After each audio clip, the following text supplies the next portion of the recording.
오늘 우리에게 주신 하나님의 말씀은 이사야서 43장 18절에서 19절입니다. 제가 가지고 있는 성경으로는 구약 1020면에 있습니다.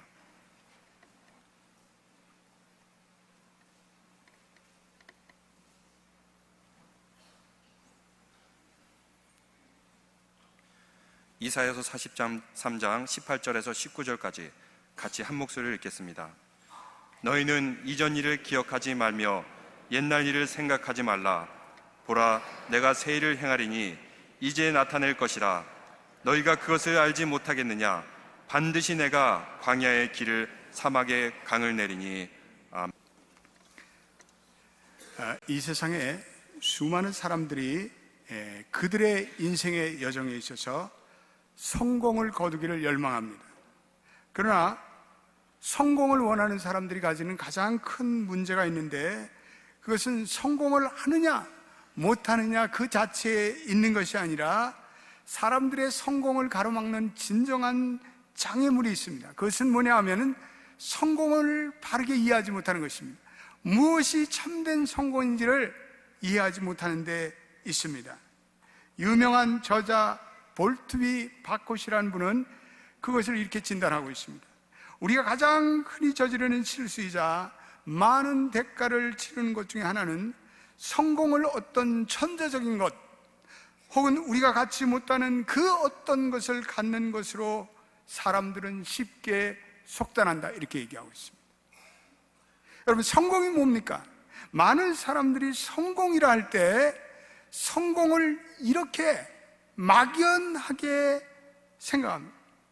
빌 게이츠나 삼성 회장의 이건희가 누리는 부를 얻었으면 그게 성공이다, 이런 정도로 생각합니다.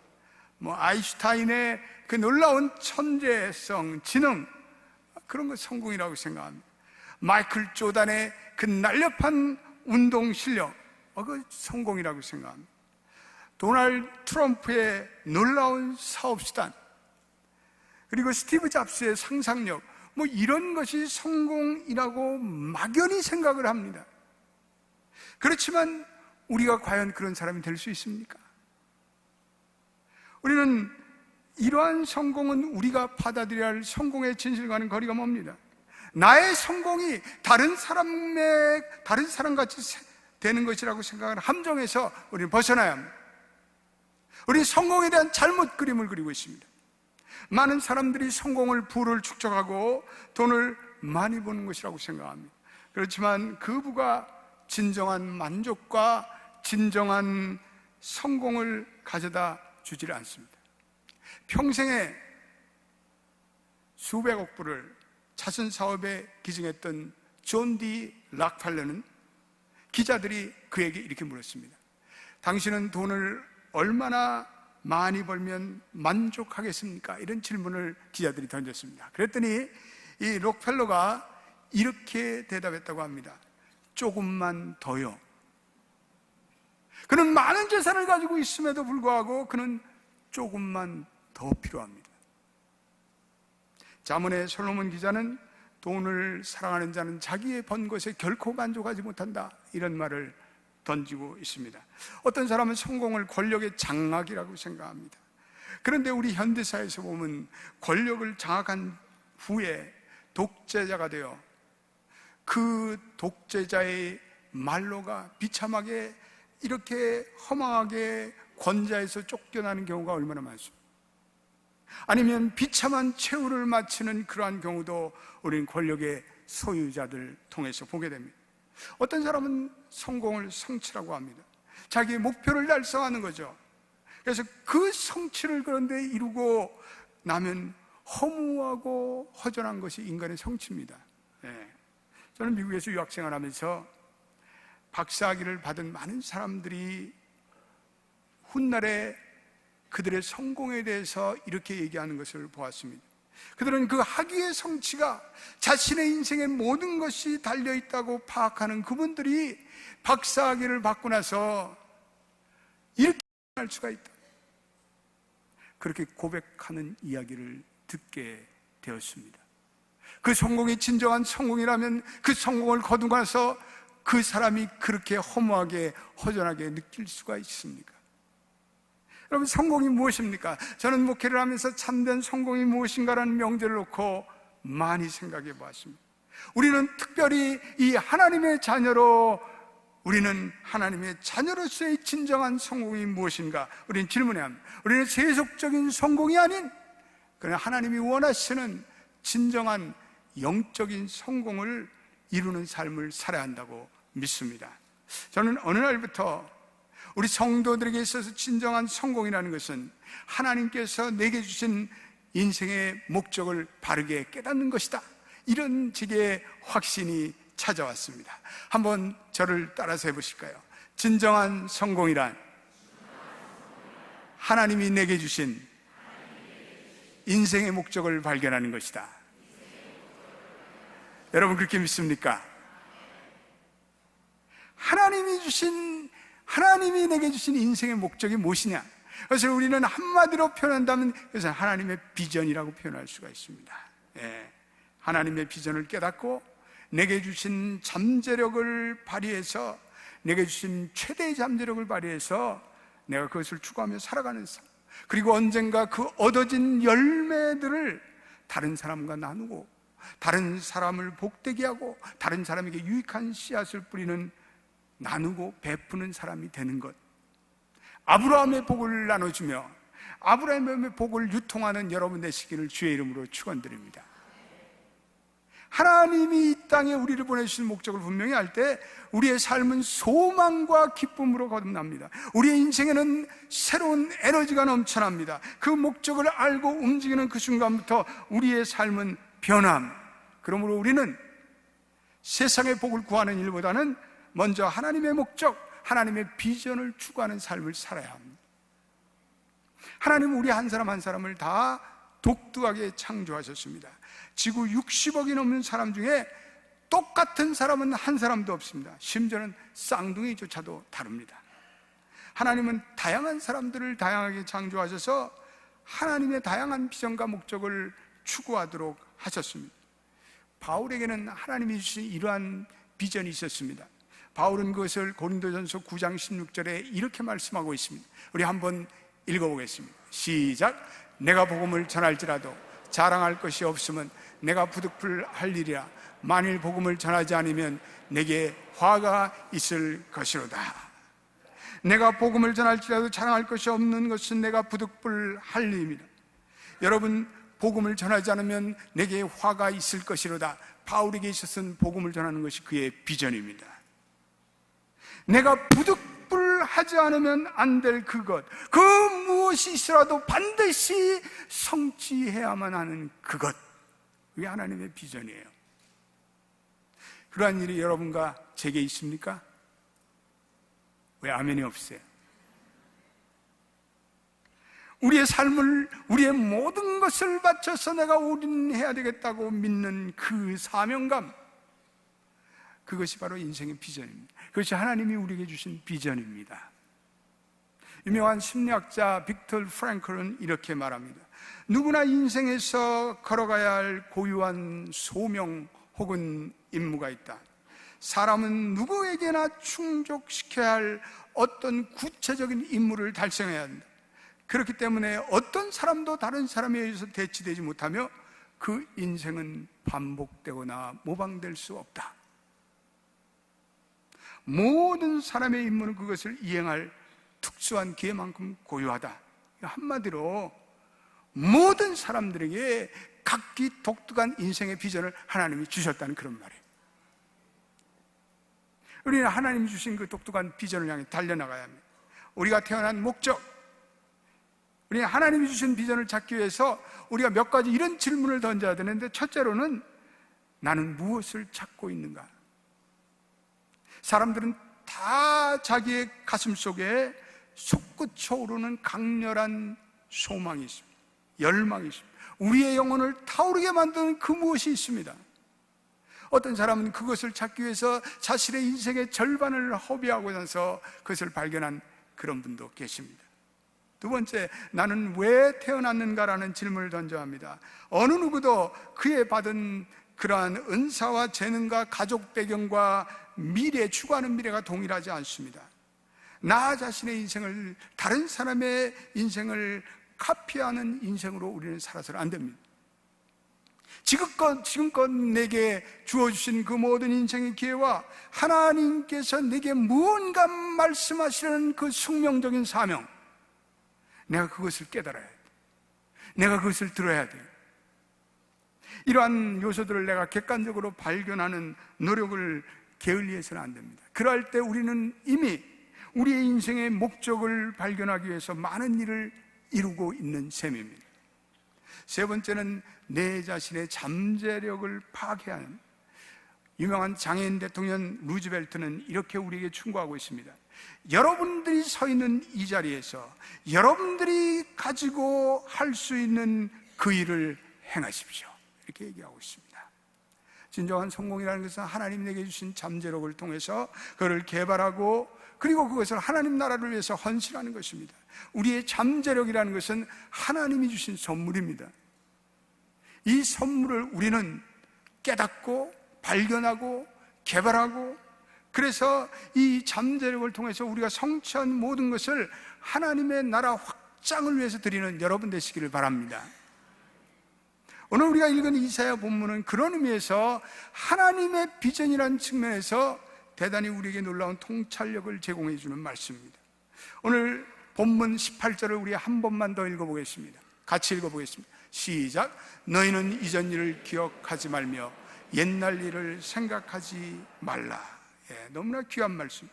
오늘 본문에서 무엇보다도 우리가 성공을 이루기 위해서는 이전 일을 기억하지 말라라고 말씀하고 있습니다. 사람들은요, 과거지향적인 인생을 살아갑니다.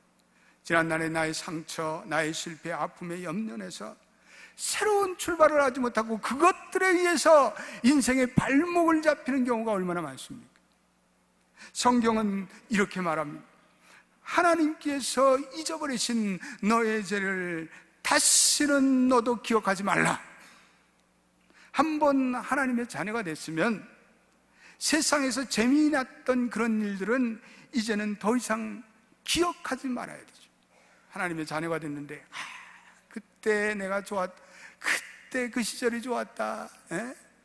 그걸 자꾸만 생각하고 그것에 침을 질질 흘린다면 이건 하나님의 비전의 자녀가 아니에요. 포로에서 해방이 되어서 하나님의 새로운 백성이 되었으면 이제는 포로의 근성을 버려야죠. 우상 앞에서 죄짓던 지난 날을 참여했으면 이제는 더 이상 우상의 죄로 돌아가서는 안 되죠. 잘못된 과거, 집착증의 환자들, 그리고 과거의 회상유자들은 하나님의 새 일을 결코 감당할 수가 없습니다. 그래서 오늘 18절 본문을 시작하면서 이사야는 너희는 이전 일을 기억하지 말며 그리고 옛날 일을 생각하지 말라. 하나님이 이미 새 일을 시작했는데 왜 자꾸 지난 날의 모습으로 돌아가려느냐 꾸짖고 있습니다. 사랑하는 교우 여러분, 여러분들이 지난 날에 있었던 실패 경험 더 이상 우리 집착해서는 안 됩니다. 하나님의 백성이 한 번 실패했다고 영원한 실패자인 양 우리는 낙심하거나 낙담해서는 안 됩니다. 10년 전에 저지른 허물과 실수 하나님 앞에 고백받고 용서받았으면 하나님 잊어버리셨어요. 우리들도 믿으시고 잊어버리시기를 주의 이름으로 축원드립니다. 저는 찬송가 255장 이 찬송 좋아해요. 너의 죄 사해주사 기억 아니하시네. 너의 죄 사해주사 기억 아니하시네. 알죠? 한번 다 두 손 들고 우리 이 찬송을 부릅니다. 하나님, 우리의 지난 죄를 사해주시고 기억하죠. 하나님을 찬양합니다.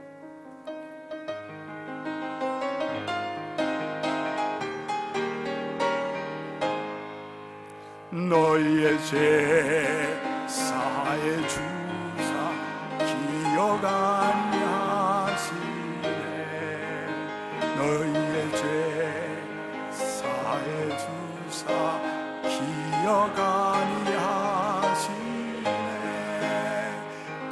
불쌍한 사람들아 오라 하시네.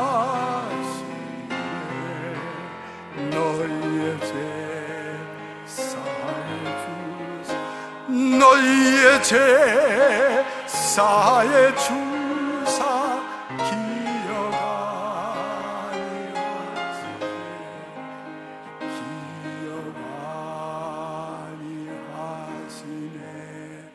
할렐루야.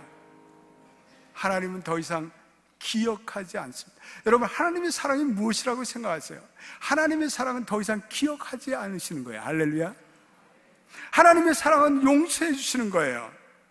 하나님의 사랑은 우리 지난날의 실수와 죄와 허물을 잊어버리시는 거예요. 그게 사랑이에요.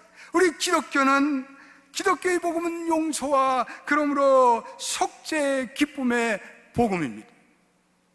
이 복음의 능력 안에서 우리가 과거의 모든 것을 해방받았으면 우리는 새로운 삶으로 거듭난 인생, 그리고 하나님이 주시는 새로운 비전을 향해서 우리는 달려가는 인생이 되는 것입니다.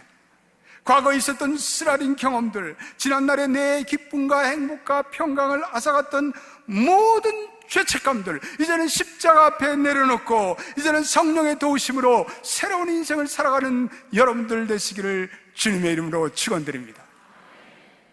영국의 어느 정신병원에서 발표한 통계에 의하면 정신질환을 앓는 환자들의 95%는 하나님의 용서를 믿지 못하는 것이라고 말하고 있습니다. 우리가 한 번 하나님의 자녀 되었으면 심지어는 하나님께서는 우리의 지난날의 약점까지도 사용하셔서 선용하셔서 그것을 새 일을 이루는데 사용하십니다. 내가 하나님이 자녀가 됐다는 그 사실 하나만 가지고 하나님은 나의 실수를 사용하셔서 오늘 하나님의 새 역사를 감당케 하십니다.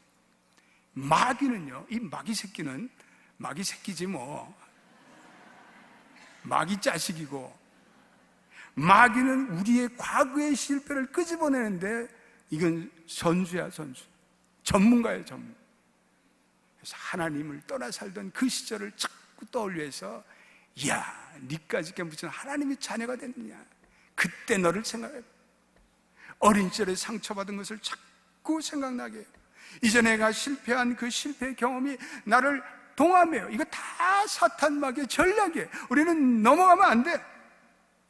우리와 하여금 그것 때문에 한 걸음 더 전진하지 못하게 만듭니다. 그러나 성령은 우리의 과거를 잊게 하세요. 성령은 우리의 미래를 보여주세요. 성령은 우리에게 희망의 약속을 제시하십니다.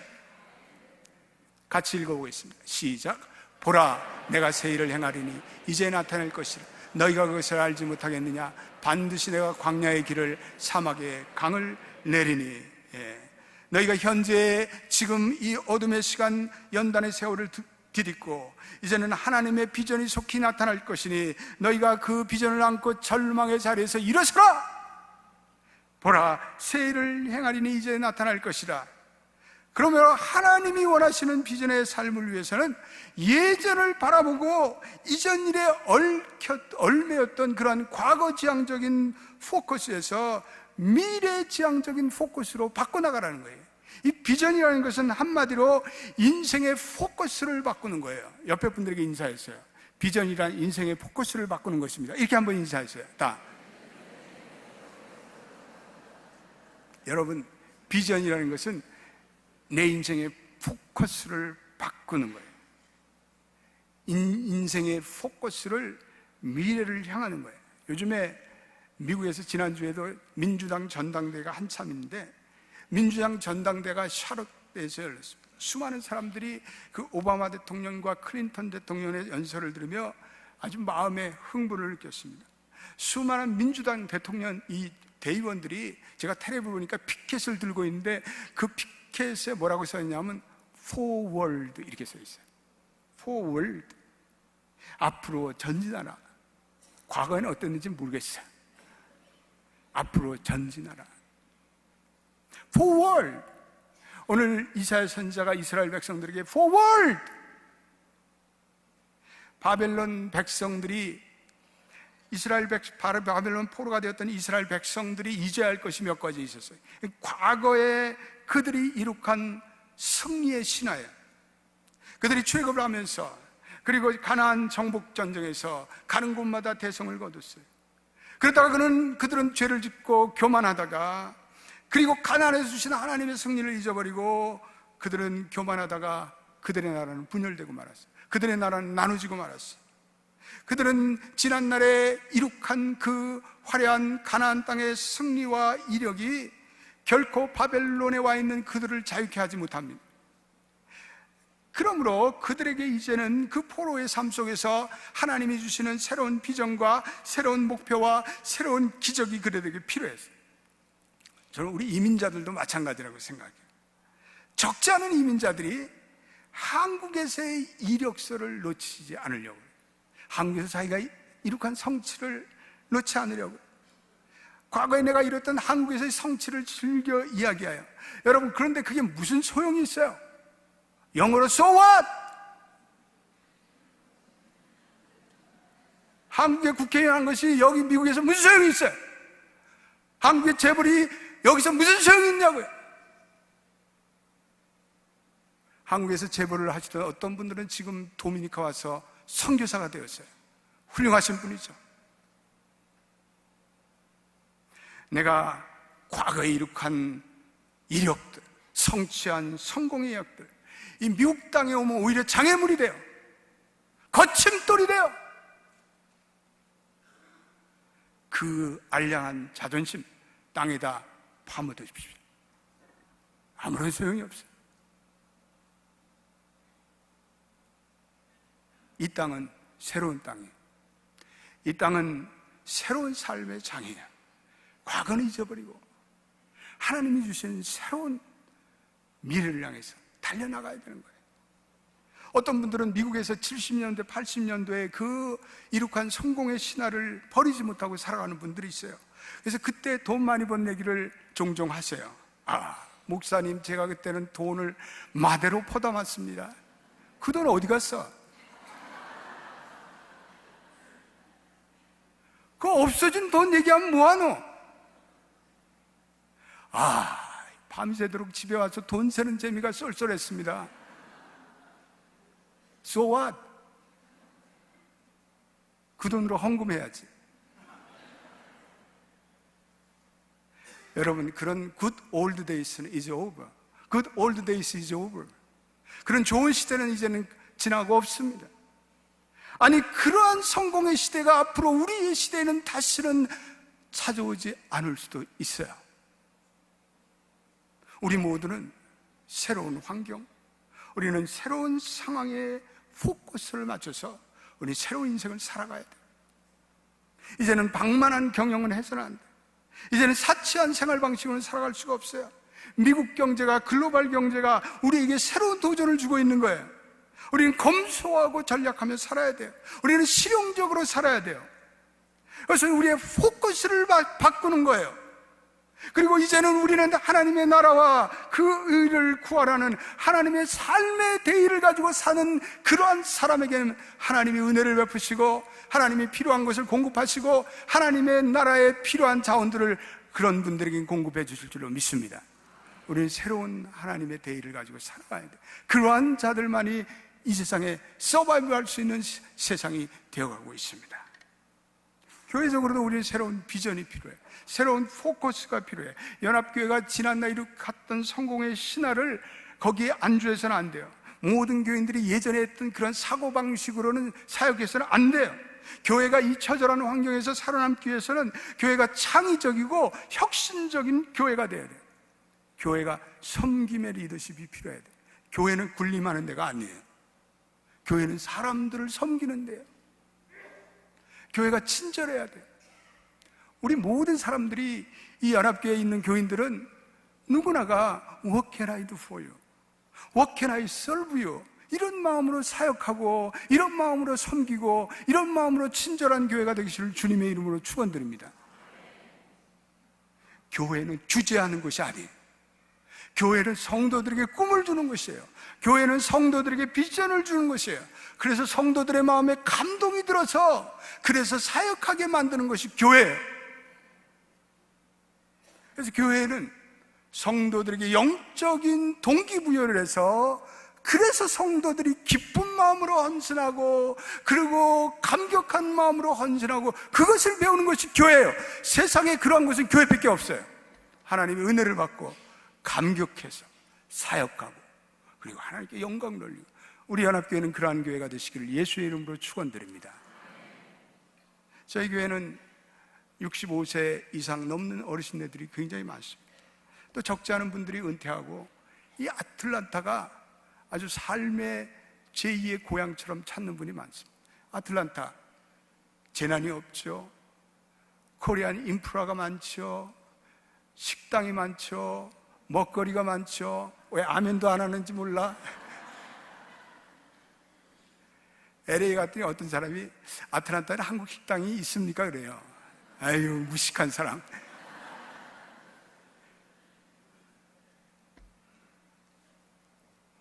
우리 이렇게 이 고장을 찾아오는 그러한 은퇴하신 분들에게 우리 연합교회가 새로운 비전을 줄 수 있기를 주님의 이름으로 축원드립니다. 연합교회가 새로운 실버 사역의 비전을 제시해야죠.